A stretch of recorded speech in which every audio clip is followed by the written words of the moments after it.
how do you balance day to day trading options and futures? Give us like a daily routine, a day in the life of KV for a second. Let's just take a day like this. NASDAQ is down almost 2%. ES is down 1%. What's the way you'll come into Power Hour on a day like this? They're not focused on the chart. They're like, oh my God, I'm losing $800. The chart is telling them to hold. They're like, oh my God, daily loss limit hit. While the chart is still valid. Can we go deeper on that? Can you explain for like a new trader that's listening, how would you coach them on finding that entry? Everyone is talking about how much money they can make. Everyone's talking about what could, my targets be. No one actually thinks like, okay, what if it doesn't work out? When I enter a trade, that's always I'm thinking about, where could this go wrong? And how am I gonna react to that? What's up, boys? Welcome back to the podcast. Today, I've got KV in the house. Well, the virtual house, you know what I mean. This is a good episode. We talk first about his story, how he got into trading. You may know him from Topstep. If you don't know KV, he's an options trader and a futures trader. You're going to love this episode because, like I said, we cover his story, which I think has a lot of relatable points. But then towards the second half of the episode, he gives a lot of tactical advice on combines versus XFAs, getting payouts, how to get funded, and all that fun stuff. So make sure you stay through till the end. I think there's going to be a part 2 from this one in the near future when KV comes down to Florida. But I want to just thank our sponsors. I want to thank you guys for being a listener. And of course, thank KV for giving us the time. So I'll shut up, enjoy my convo, and thanks for being here. Make sure you're subscribed.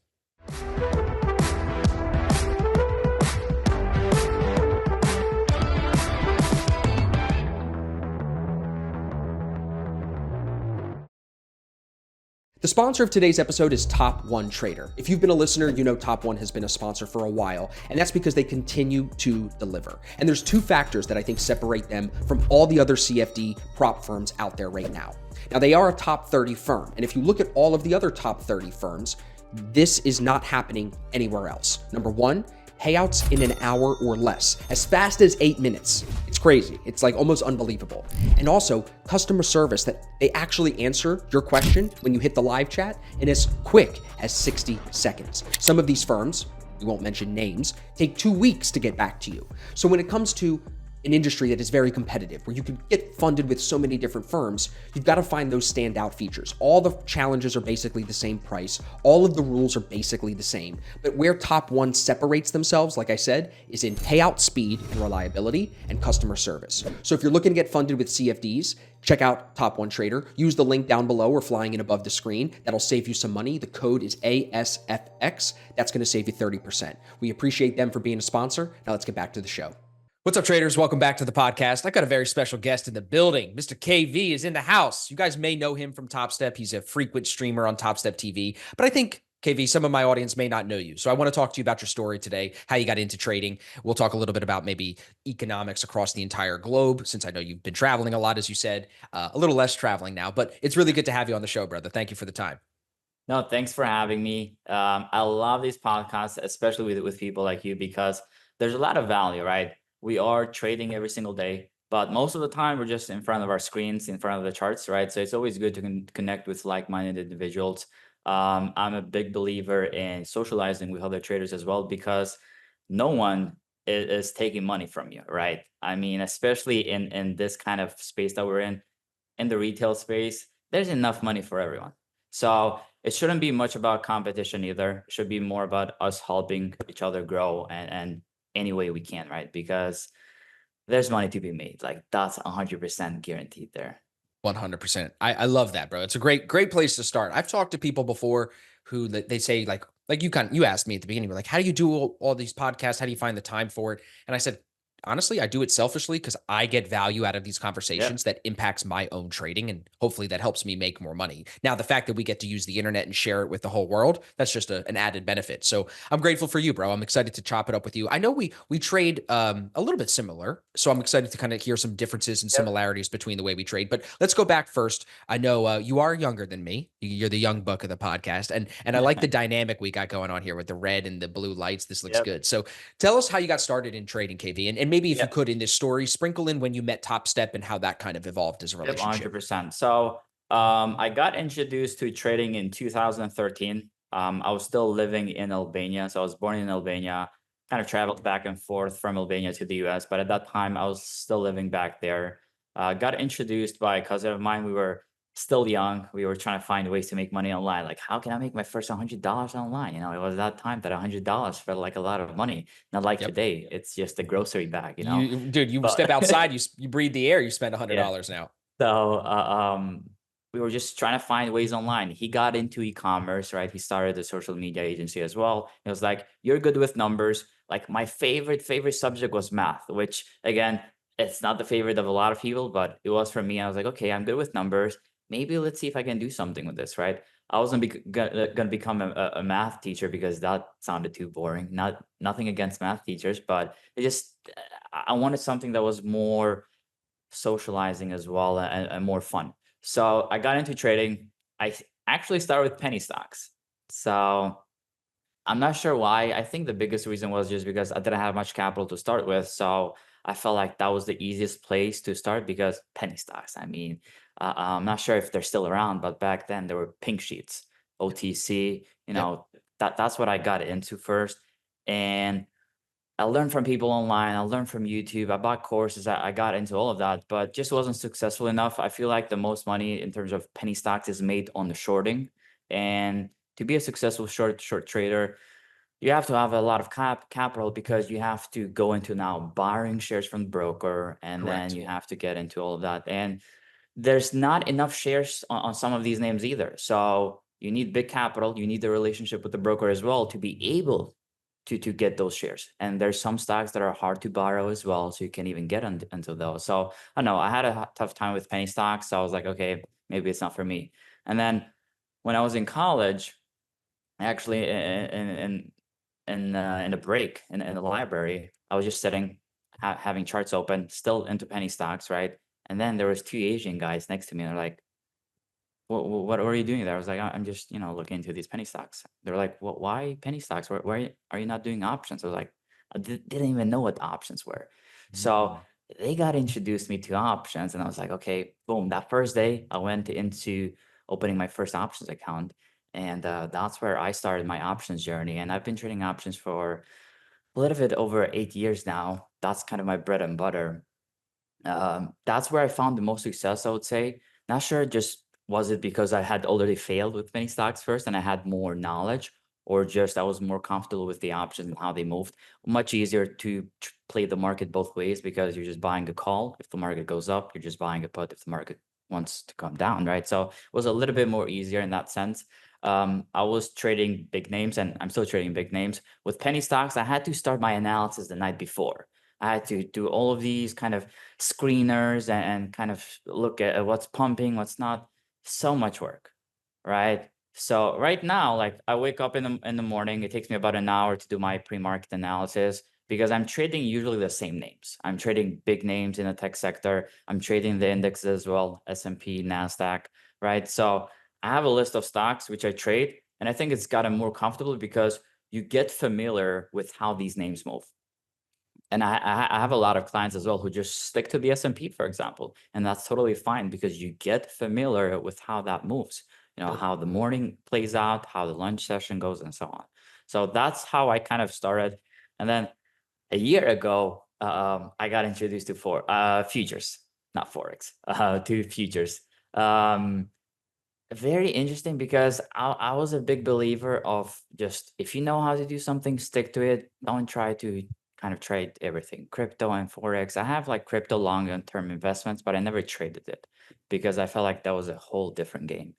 And then when I got introduced to futures, it was actually Topstep's CEO, MP, reached out to me on Instagram. I was like, okay, this is an opportunity. And that's how we got connected. And that's how I ended up, being with Topstep as well. I mean, Topstep has been around since 2012, right? And companies such as Topstep, right, that offer funding to clients always felt like a scam to me. I don't know why. I was like, Same. I'm never doing this. This is like, so that's why I never got into it. And I think with Topstep was a big belief breaker, right? The team is great. The funding program that they have is great. Like my clients are happy. I'm happy with them as well. So that's how I got into Topstep. It's been great. Literally a year now. I got started a little bit over a year ago in July. Amazing, right? And the big thing, I mean, the most important thing for me is I'm still trading the same way because it's the same market. It's S&P and the NASDAQ, right? So I didn't get into the commodities because, again, I didn't want to go into something completely new either. So I'm still sticking to the same markets, and that's why it was easier for me to transition because the charts are the same. If you look at the QQQ, which is the stock ticker for the NASDAQ, it's the same chart if you look at NQ, which is the futures chart as well. So I think that's why it wasn't as difficult for me to kind of switch and start trading this new asset class as well. And now I'm here with you on this podcast, and I know you've switched a little bit from a kind of couple of asset classes there. Hey guys, I just want to let you know the free futures course that I put out a few weeks ago has been crushing it. We've had over 1,200 people sign up already. We have over 150 positive reviews. So if you're sleeping, if you're living under a rock, now is the time to grab this free futures course. I'm putting the link in the description. There's no gimmick, no catch. Go to whop.com, WHOP.com/ASFX, and you can grab the free course for yourself. If you watch it, leave me a review. That's all I ask. Now let's get back to the video. Yeah, and it's really good lay of the land for your story. And it's really cool that you were open-minded to MP to say, yeah, I'm doing options and I'm doing well, but I can still do another thing. Just because one thing is working doesn't mean this won't also work. So how do you balance day to day trading options and futures? Give us like a daily routine, a day in the life of KV for a second. So back when I was just trading just options, I was the 1 hour a day type of trader. I used to wake up in the morning around 8:30. I used to start my pre-market analysis, okay, and then 9:30 a.m. New York time, New York session opens, right? And so I used to trade options from 9:30 to 10:30, and that was it. I did not look at the charts whatsoever. No matter what happened during the day, I was not looking at the charts, okay? Maybe I went to the gym, maybe I had some client calls, went for lunch or something, but I was not looking at charts. Now that, I was doing futures as well, I was like, I'm not going to take away the option session because that's doing great for me. Like, I'm making money, clients are happy as well, so I'm doing good. So what we decided to do is just add an afternoon session. So I trade futures during power hour now. Okay. Nice. Yeah. So um, for me, lunch hours is a little bit tricky. There's days like today that the markets have moved tremendously during lunch hours as well. But most of the time, it's low volume, it's sideways. So Agreed. because most of the time it's not moving, I don't want to waste my time just in front of the screens and just not do anything. It's a snooze fest. Taking anyway. stupid trades and maybe losing money. Right. You take trades because you get bored, basically. So I might just not look at them. So I do futures in the power hour now. And I think it's good that I do it this way because it's more systematic. Like it's sort of like you have a work schedule. During this time and this time, I'm doing this. During this time, I'm doing this. And it's a little bit better because you're not just clicking buttons for no reason. Because if you don't have that set schedule, you're going to stick in front of the screens all day. And you're just going to end up clicking buttons and clicking 100%. buttons there. And it doesn't work out. So I feel like it's been a little bit more systematic for me. It's worked great. And I'm always going to be a believer of less is more. Like the less you 100%. trade, the better it is for you.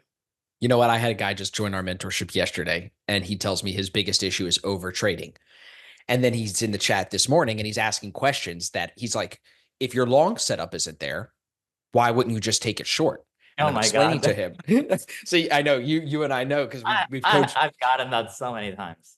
So many times. But when you are that new trader, it's easy to think that way because we want to be in the market. We want to be trading. But like you said, we actually say it a little differently. We say do less, do it better, do it bigger. So trade less assets, be a specialist, get better at it, and then get bigger with it. That's the focus. And I like that you have the segmented part of your day where you're doing options in the morning and then the futures. Because it didn't take away from what you were already doing well, which I know the listeners are listening to this trying to take takeaways out of this. That's a really big one, I think. It's like you didn't leave something that was working. I've also seen a lot of people, they find a strategy, whether it's a certain market or a certain asset or whatever, it gets boring and then they leave it to go try something new and exciting, even though it was making them money. So that's a really good thing that you did to not leave it as well.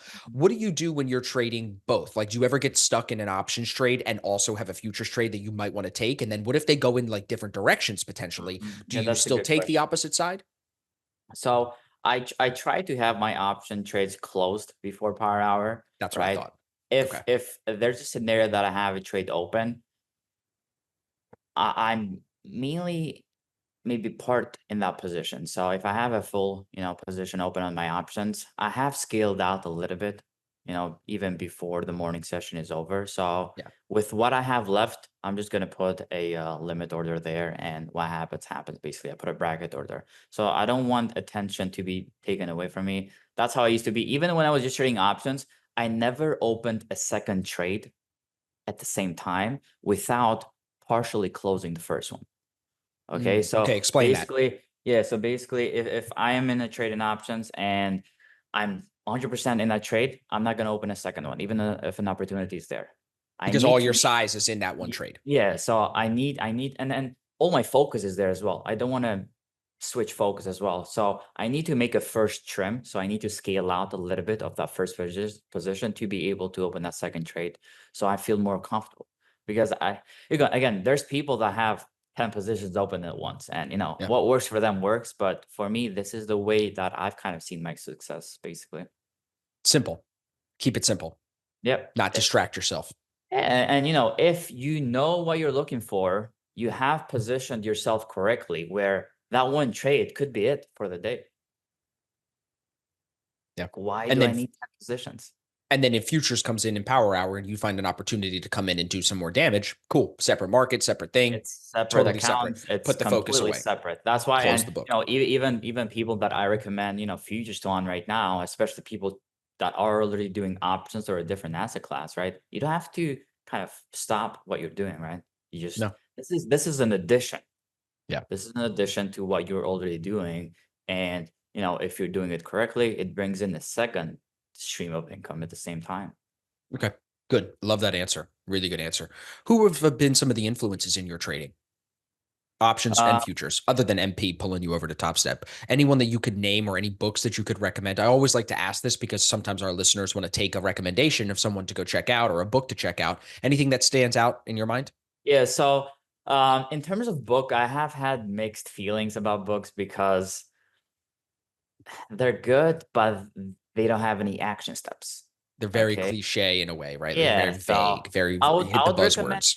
yeah, I would recommend books if you're completely new to trading and you want to understand a little bit of how the industry works, Yeah. or you have a little bit of experience, but you just want to get some more of that kind of psychology mindset, right? Yeah. That's where I would go into books. I would not go into books to find a strategy, to find a way how to execute trades, because you're not going to find it in books.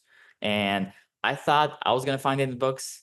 I was still in college. I even took option classes in college. My worst Wow. classes. I was a really, really good, college student. I think my GPA at the end was like 380 something. Really good. Wow. And my option class was the worst. Really?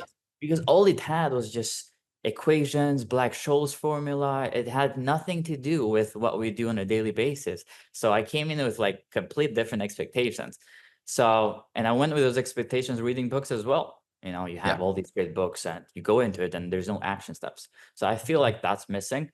But in terms of like motivation, Jesse Livermore, like amazing. Like that was one of I still have that book.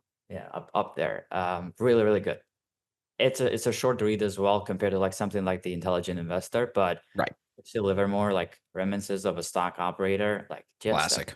yeah, like the ups and downs into that. Unfortunate way that guy ended his life. You know Yeah, what I but yeah, mean? but look, it's a good lesson because Yeah. you read that book and now you go into trading with a different mentality. You don't go into it being like it's going to be sunshine and rainbows, Great point.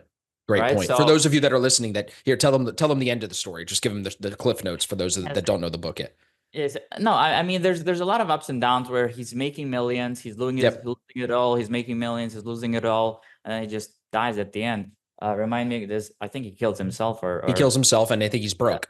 Yeah. so I think it's really good. Like it's sad, but it's really good to go Yeah. into trading reading that book. Yeah. Because you're like, oh my God, like this is how it looks like. I think people overlook those books nowadays, bro. Like the younger kids, especially, they're like, nah, I don't need that. It's too old. But it's boring. like, it's Yeah. too boring. But it's like, those are timeless lessons, So that's a great recommendation. I don't think anybody's recommended that book recently. I And love it.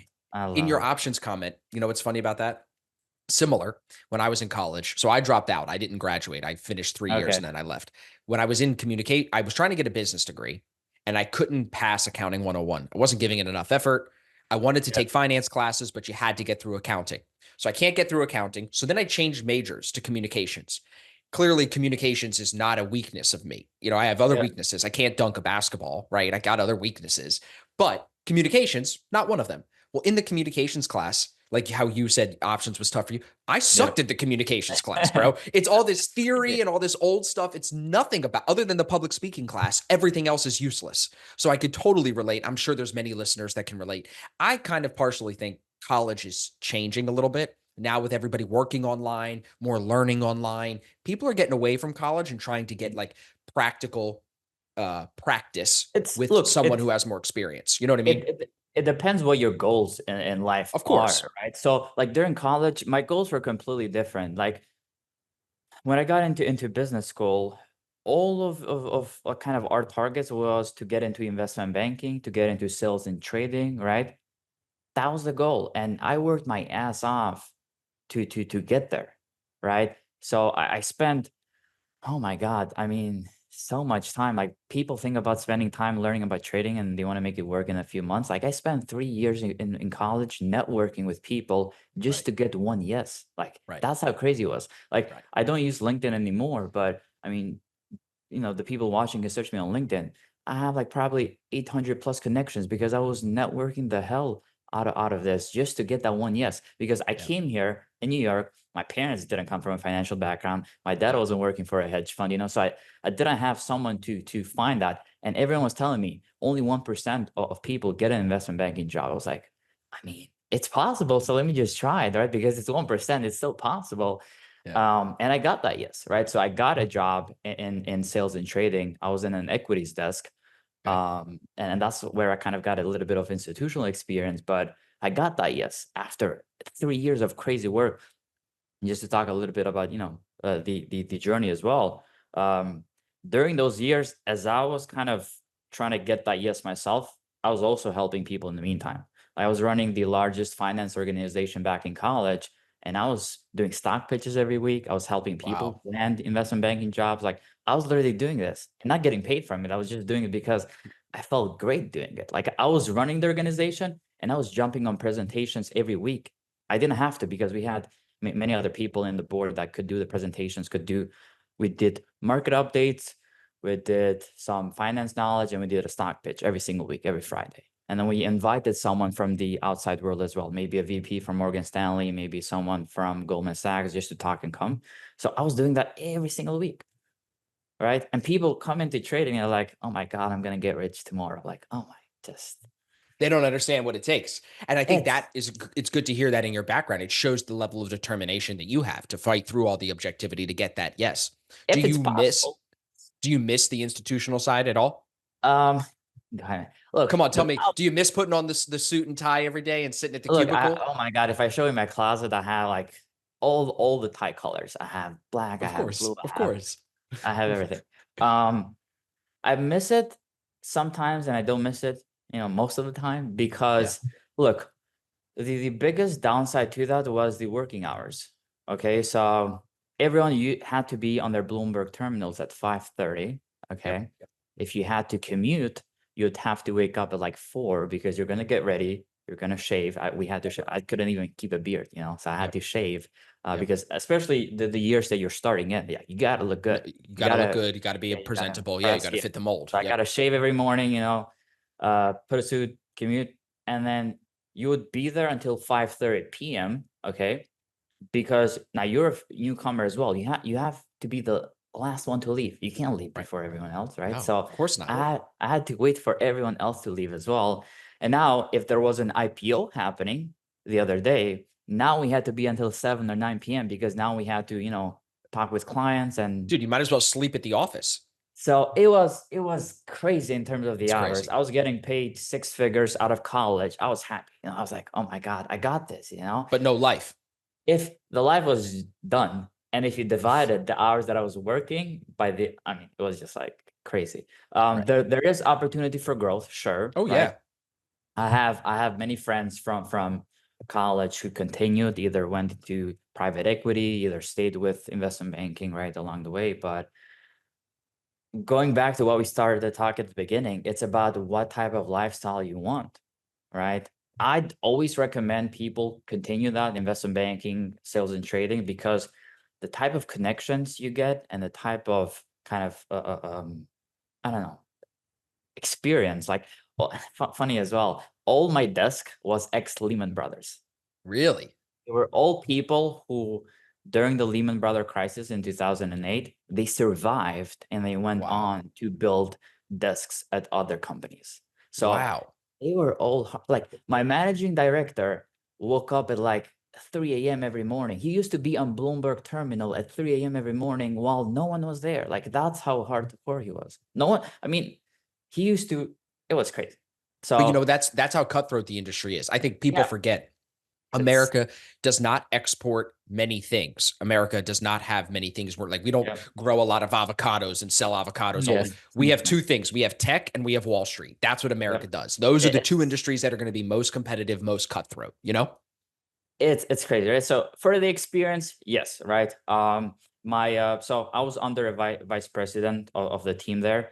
He used to put me on calls. I was just in the background because obviously I wasn't, talking with them, but CFOs, CEOs of big companies that we That's used to, cool. put price targets on, right? Just like Yeah. you have Morgan Stanley putting price targets, the bank that I was working for as well used to do the same thing. So I Right. used to be on calls, CFO of this company, and you're on calls with That's people that awesome. you have You can't get no that anywhere way. else. Right. There's no way for you to connect with them. No, definitely So not. What for was there a yes, I was gonna say, was there a moment where you were like, I like this, but this isn't for me. I need my life back. I need to do something different. Like, what made you leave? it's I mean, not being happy as well with, uh, I don't know, in terms of you do everything correctly and there's still more expectations. And I'm not the type of person who's gonna half-ass something. I'm Right. like, even the first summer that I was working for them, I won best stock pitch competition, right? And there were like, I think there were like over 80, 100 people that got into that That's summer in the impressive. same class. So I was always on top of things, but still, sometimes you feel unappreciated as well, Yeah, especially like with it's the never hours that enough. yeah, especially with the hours they put in as well. I was in a long distance relationship as well, so that couldn't kind of survive either if I continued doing that. So I had to decide what was best for me at that point. Yeah. And again, the industry, like Wall Street, is good if you're someone that, maybe you don't have many relatives, you don't have much social life. It's great because that's all you're gonna do. You don't need anything else. That's gonna be your life. And Yeah. that's why, like, a lot of the managing directors, like, most of them are divorced. Most of them, Divorced. like, Yep. you Yeah. No can't you life. can't balance it. You No. can't balance it. And obviously the income growth is like crazy. Right. You start with six figures. I mean, you're starting with six figures out of college, right? Right. And it's like almost doubling as you Yep. rank up to associate, VP, ED, and then MD as well. It Yep. goes into the millions, right? Yep. But it's like, it's your choice at the end of the day. Yep. So again, I still Mike, have a lot of good friends that are still doing it. I keep in contact with them, but I don't see them much often. Hey guys, really fast, I just want to share something with you. It's very interesting. We've seen more people in the last 4 months in our mentorship pass combines, pass trading challenges, and get payouts more than we've ever seen in the last 4 years of running this program. It's mind-blowing.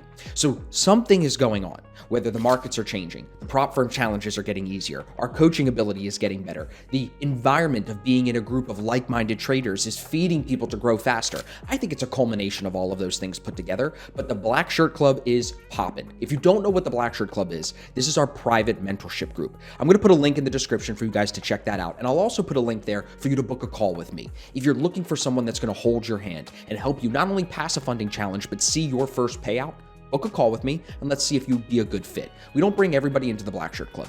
Honestly, it's because of the workload that we ask you to do. But if you're someone who is really taking this seriously and you want to jumpstart your learning or maybe catch up after you've been spinning your wheels for a while on your own, book a call. It's 10 minutes with me. It's free. Let's see if it'd be a good fit. Let me see if I can help you. If not, we'll part ways and maybe cross paths in the future. But so far this year, it has been incredible to see the success of our Black Shirt Club members, and I want to pass that on to you. So use the link, book a call, and hopefully we'll chat soon. you know, my cousin went down that path. Never had a girlfriend. everybody in our family thought he was gay forever because he never had a girlfriend, bro. All he did was work forever. They moved him to San Francisco. They moved him back to New York. I think he was in Yeah. Chicago for a little bit. I don't remember who he worked for, but now he does really well, but he doesn't have the last time I spoke to him, no girlfriend, no kids, no nothing. And he's at least 10 years older than me. So it is all about what you want, right? Like, do you strive for material success and success in the workplace, or do you want to build a family and have a bunch of kids and work from home? That's where, like, I like that you've Balance. emphasized this. Like, yeah, you've emphasized the balance a couple of times. You've emphasized everybody should have their own individual goals and be focused on hitting those goals, not get distracted with other people. So now let me kind of fast forward a little bit. You're creating content now on social media. You're getting more and more attention every month. I see the stuff you do. I really like your videos. I really like your content. How do you not get distracted with social media as a trader? Because it's so easy. And I know so many new traders listening to this fall into that trap of getting distracted by what they see on social media, and it Yep. creates unrealistic expectations. So how do you balance that out? Yeah. So, look, at the point we both are right now, it's very easy to look at a video on Instagram or YouTube and be like, okay, this is fluff or this is not fluff, right? But Correct. as someone that's just starting in the industry, you're taking every information you can possible. You can't really decide which one is right or wrong. And I think Right. that's a big problem because Yeah. there's a lot of people that reach out to me. There's probably a lot of people that reach out to you as well, and they have so many unrealistic expectations because of these videos online. And I think the most stressful thing is the most kind of n- negative videos about trading, right? That portray trading in the wrong way. They're the ones that are getting the most clicks and views, and they're like, oh my Crazy. god. Like, Yep. so, and I've tested this myself, and people can go on my Instagram, click the videos that are like more motivational and they show more about the lifestyle, and click on the videos that I'm actually bringing value.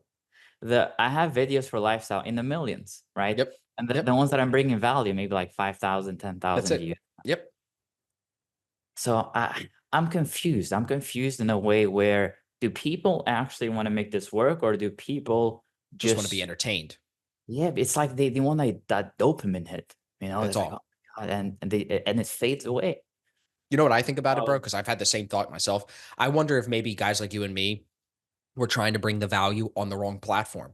Instagram isn't for learning. You don't go on Instagram all the time to learn. You want to see girls, money, cars. So you got to give the marketing guys credit. They stroke those things, but that's all they are to me, is they're marketers. Where it's like when you look at someone like yourself or me, who's a trader, the content isn't going to get as many views, but it's trading focused and trading related. But you know what that's going to do for us long term? 20 years from now, we'll have an unbelievable following, unbelievable reputation because we didn't sell out and do something with a Lamborghini to get more attention. You know what I'm saying? Could you or me go get rent a Lamborghini and go whip it around New York today? Absolutely. But does that mean that's what we want to do to attract customers to come want to work with us? it's No. it's it's the wrong customers as well. I Like, was just going to say that. Yep. it's the wrong customers. And again, I've thought of it, but it's the wrong customers you attract, because I think of it long term, right? I think of, okay, let's say I run that flashy ad, right? And I don't have a problem spending money on advertisement. I run an ad, Right. sure. But Right. like, that client that's gonna come in, he's gonna come in with the expectation that he's gonna make it work in a See the month or same two. success, right, that you Yeah. just sold him on. And Yeah. it's a big problem, because that's how businesses go bankrupt, basically, Yeah. because now you're getting chargebacks, you're getting bad reviews online because you Yep. got the wrong client. So I've tried to stay away from that. I've tried to stay away, and I think it's been better for me. I've built a community that is very tight knit. I've built a community that focuses more on long term growth, and I think it's all because of the clients I attract, and that's And the that's way really that you market it. Yeah, exactly. that's the only thing, and I've been much more happy this way, honestly. Yeah. Yeah. Oh my, and I've had clients who come in because people, sometimes they find you. The wrong people find you as Of well. You're course. just searching. I've had those type of clients. Oh my God, it's a headache. Like, Yeah, just get away from my life, please. Just it is. All right, good. We're on the same page with that. I want to talk strategy now. Let's pivot for a second. Let's talk yeah, trading strategies. Let's take Power Hour and maybe lock in on that for a minute. Talk to us yeah. about the way that you'll approach Power Hour.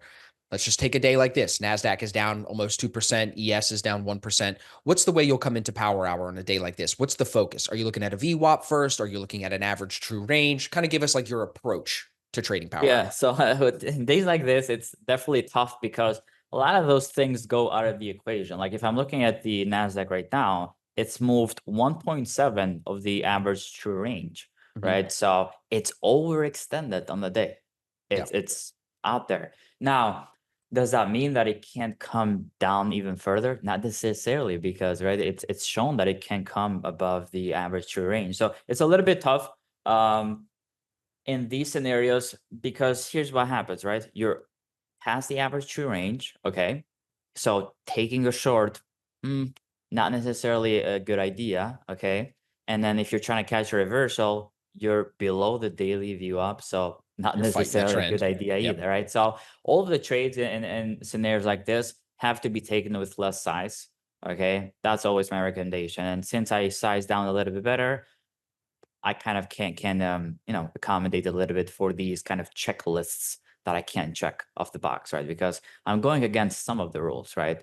So because of that, I'm just going to size down a little bit and see if the market can give me maybe not an A plus opportunity, but just, maybe an A setup that I could risk and see how it goes. But yeah, no A plus setups at this point. It's Not when it's blown out like today. So then it, maybe on a more typical day when we haven't moved through average trading range, average true range, we haven't done anything like that. What's the most important thing you're looking at? Is it VWAP? Is that like the driving Yeah, bias so maker for you? I was asked about this on TopstepTV the other day as well. As the main thing that I'm looking on this market, and I used to be a breakout trader. Unfortunately, that's not working in the past few years. So I have No, it's definitely changed, hasn't shifted. it? I'm the same way. Yeah, It's changed. I've shifted. So right now, I intentionally miss the first initial move.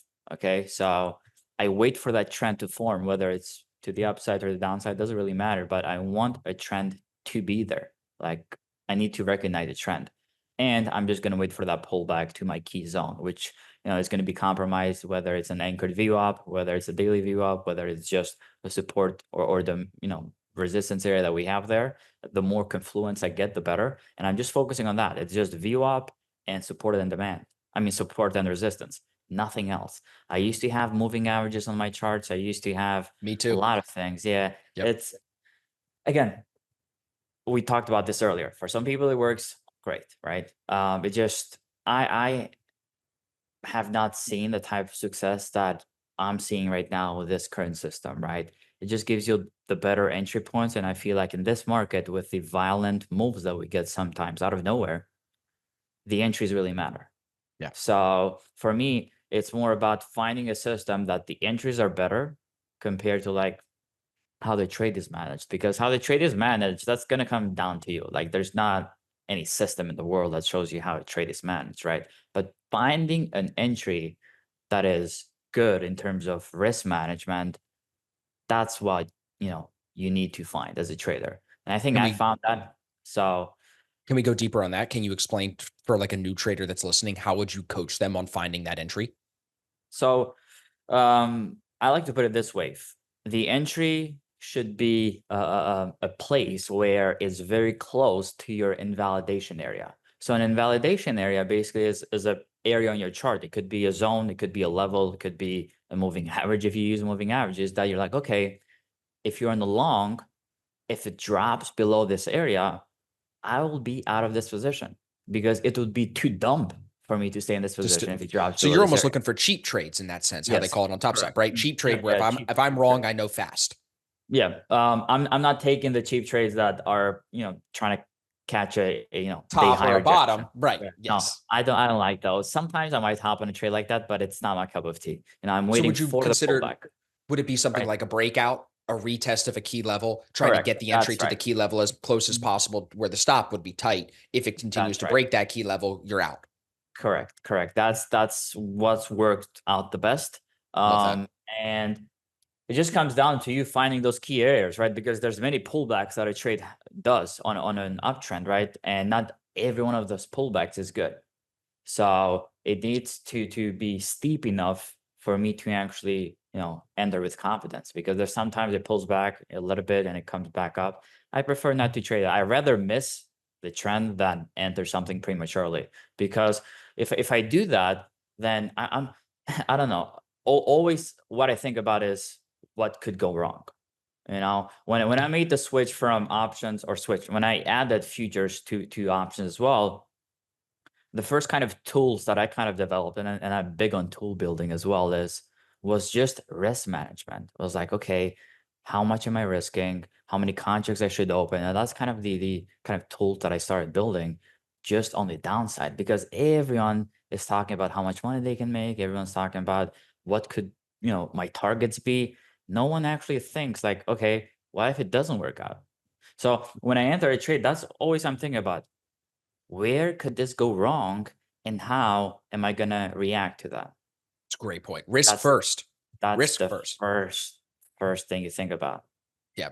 Would you say like your approach is different for people that are trading combines versus XFAs? Because I'm sure this is going to come up in the comments, because you're talking, it sounds like a lot about trading as professional as we can. That would Yeah. be, in my head, that sounds more like funded account trading. Do you approach combines differently, or are you going to trade the combine the same way?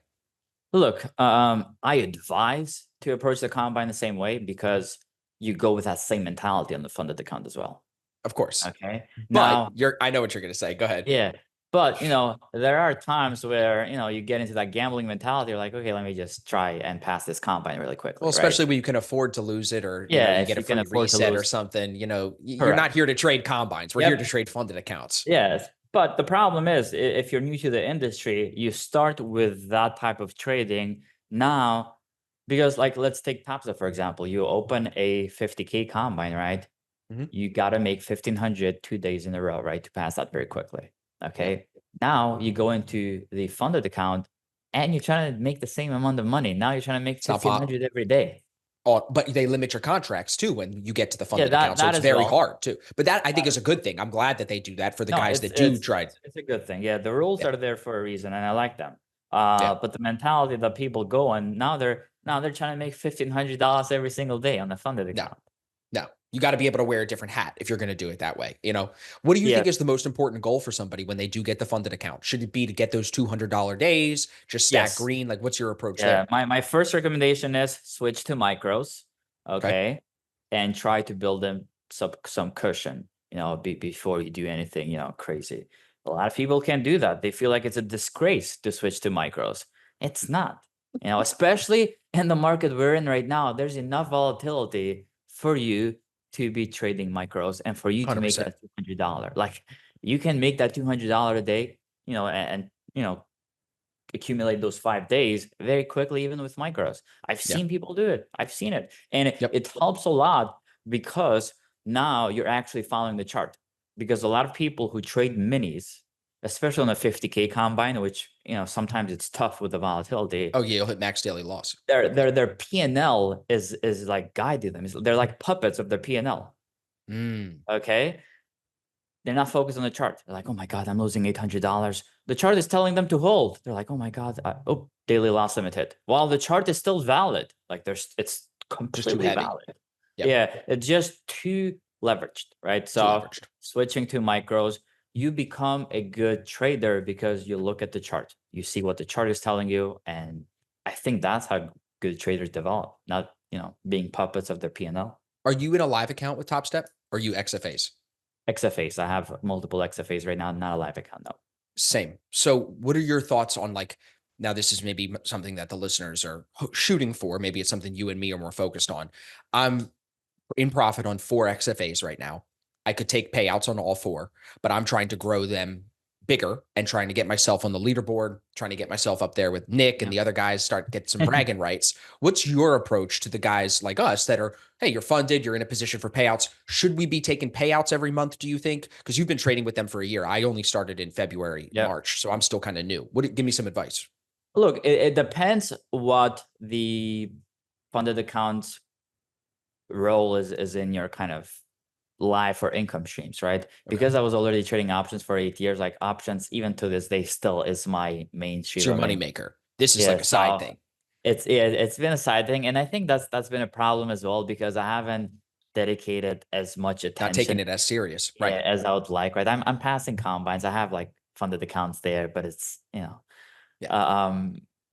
so that's a problem on my end, right? I take full responsibility of that. Of course. But if this is your main thing, if this is your main gig, right? You should be taking payouts, and you build that cushion first. So, talking, let's say the 50K combine, right? You build it to 50. What's the 50? I forgot what the drawdown is. I think for 2,000, I the think. 2000 for the 50K. 2,000. So you build it to 52,000. So you always have that $2,000 cushion, and you start taking payouts as it grows Everything above. above that. So, Yeah.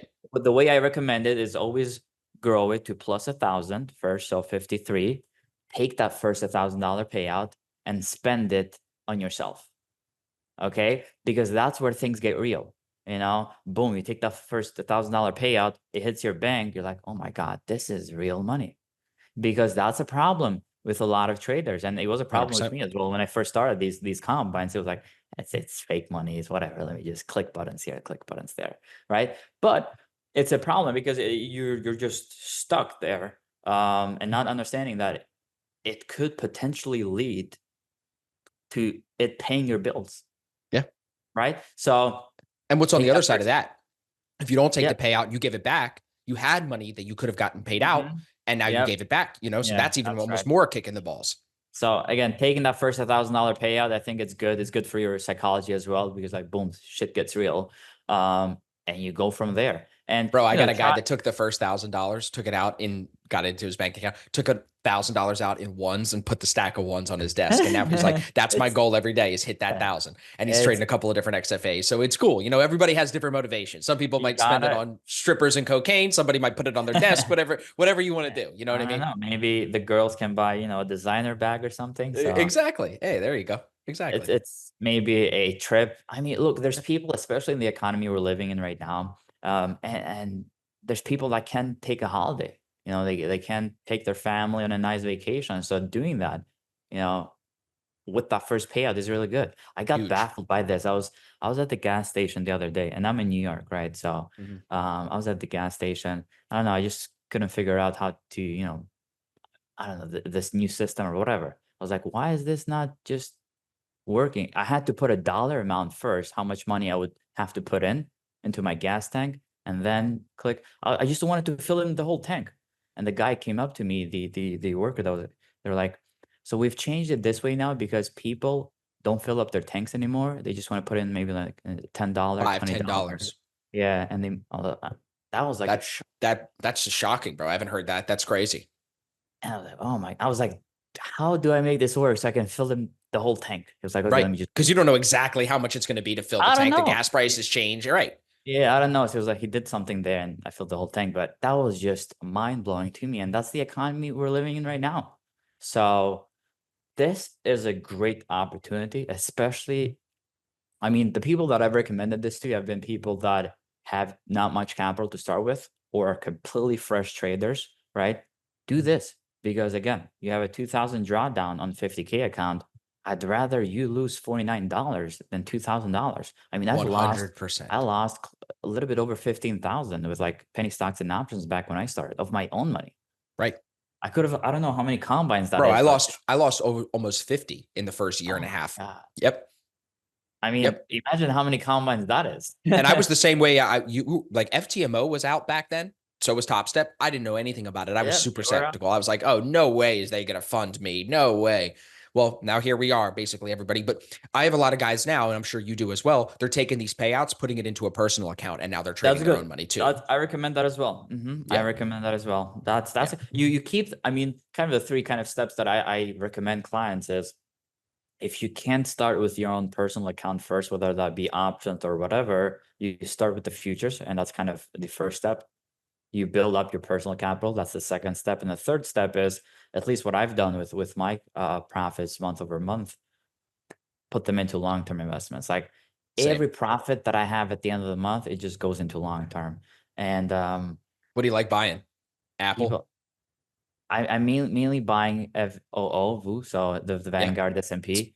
Can't beat that, bro. Yeah, so I'm Did mainly you ever just, see the Warren Buffett thing where he challenged a bunch of hedge fund investors to beat the S&P over 5 years, I and he think would pay I've them? seen that. You seen this? And then I think I've he seen that. proved, yeah, 1 year you might, but then the other year you're down. You're better off It's buying VOO, look, buying the look, massive market. especially when you're a trader, there's so many things that you're doing. Starting to analyze long term is a whole different game. Whole Again, different game. I can't do it because I was doing it back on my sales and trading job, like that's what I was doing. Stock pitches that had the 12 to 36 month horizon, and we Yeah. would pitch these potentially, like my managers would pitch those to hedge funds and mutual funds. Like those were Right. our clients.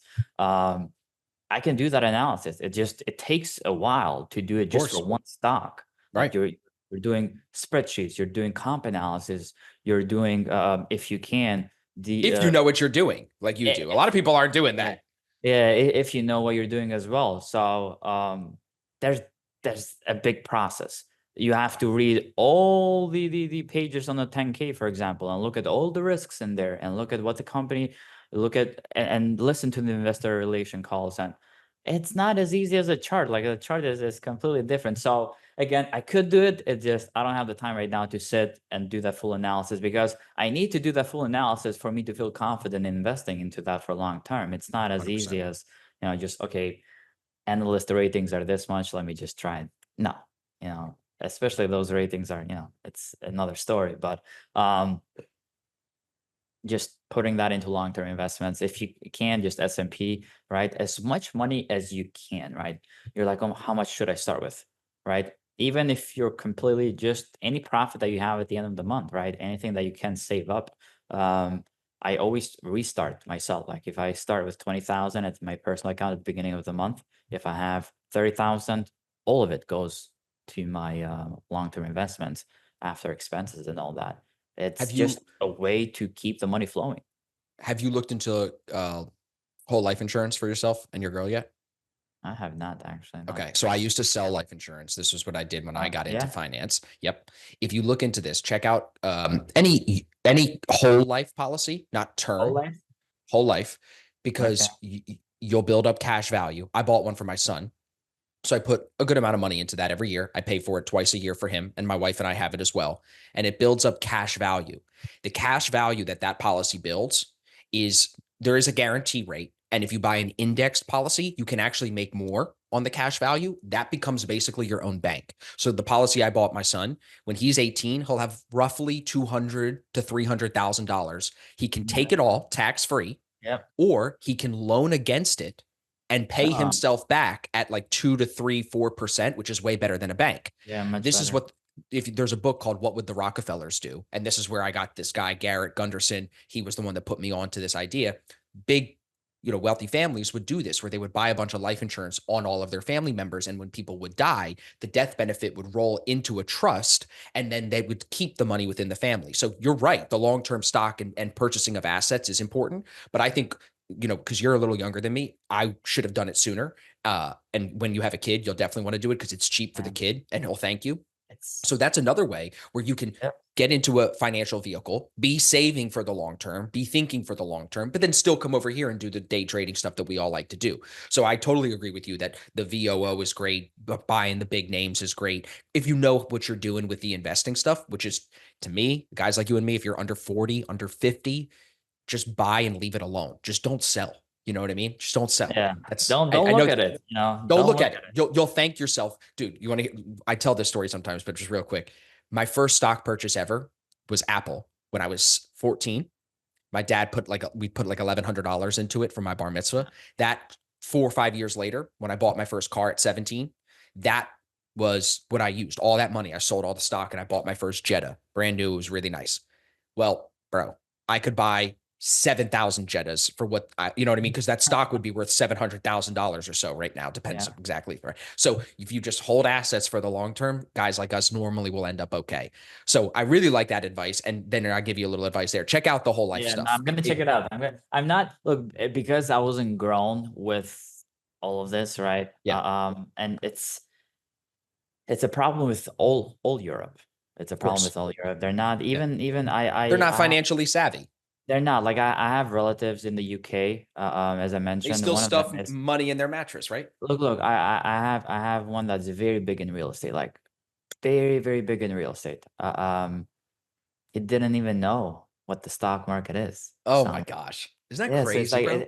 it's crazy because I understand for people that don't have much money to put in, they're not even looking at these things because they don't have any resources. But like Right. this guy, like he has enough money to throw in there. He's just keeping it in his bank probably, or just, Yep. I don't know. And that's the worst thing to do, right? And Inflation UK, is just like eating it. imagine other countries like UK. Imagine other countries that are that are completely, not as developed. Yeah. yeah. Yep. So it's a lack of education. So we got to be It's, grateful yeah, that we were born in a time and around the right people to educate us. But then yeah, it's cool that, you know, you and me and people like us, we try to spread the knowledge, but you know what, unfortunately, like my grandmother, she was born in Italy. Like I told you, my mother was born in yeah, Italy. Anything with money and stuff, they get instantly skeptical. That's their yeah, I culture. know. You know what I mean? Oh, no, no, no, no, no, no, no. You know, very skeptical. My grandfather literally, bro, was the guy that would still stuff money in the closet, stuff money in the wall instead of, like, I remember my dad told me a story.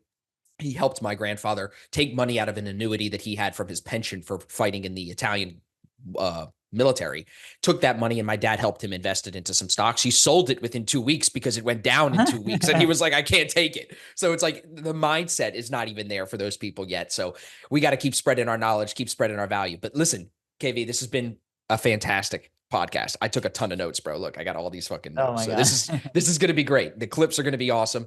Any parting words before we put a pin in it? I think we're going to have to do a part 2, bro. Next time you come down to Florida, we'll meet up in Miami. Yeah, we might do a part 2 in person. Any parting words for the guys? I mentioned this a lot, this saying. So take the risk. Okay. If you win, you'll be happy. If you lose, you'll be wise. I Okay. love that. I love that. I have mentioned this on TopstepTV as well. It's one of the best sayings because that's the reality. Yep. Love that. I love that. All right, KV, where can everybody find you? I'll tag the Instagram down below. Do we have a website you want me to send everybody to as well? Oh, Instagram is the best way to get a hold of me. Are you on Twitter yet? I don't. I have Get on, accounts. bro. I've been telling everybody, you got to get on. The people on Twitter, bro, they're actually better. Like I get really good conversations from people, not like on Instagram. Instagram's a bunch of haters all the time, I feel like. Twitter people are like much more normal. So you should definitely get on it. But yeah, we'll link the Instagram. I have account. I just don't pay much attention, to the other ones. But all right, maybe I'll motivate you a little bit. But yes, everybody, make sure you hit the link in the description. Follow KV. He's going to be on Topstep occasionally. He's always putting out content as well that I love. And I think a part 2 is going to be necessary. So if you enjoyed the episode, if you listened all the way through, make sure you hit the comments. Tell us what you want us to cover next time. We'll make sure we do that. But I think for now, KV, this has been great, brother. I really appreciate your time. Listeners, thank you very much for staying all the way through. Make sure you're subscribed so you don't miss any future episodes of The Day Trading Show. And I'll see you guys in the next one. Thanks, KV. Thank you.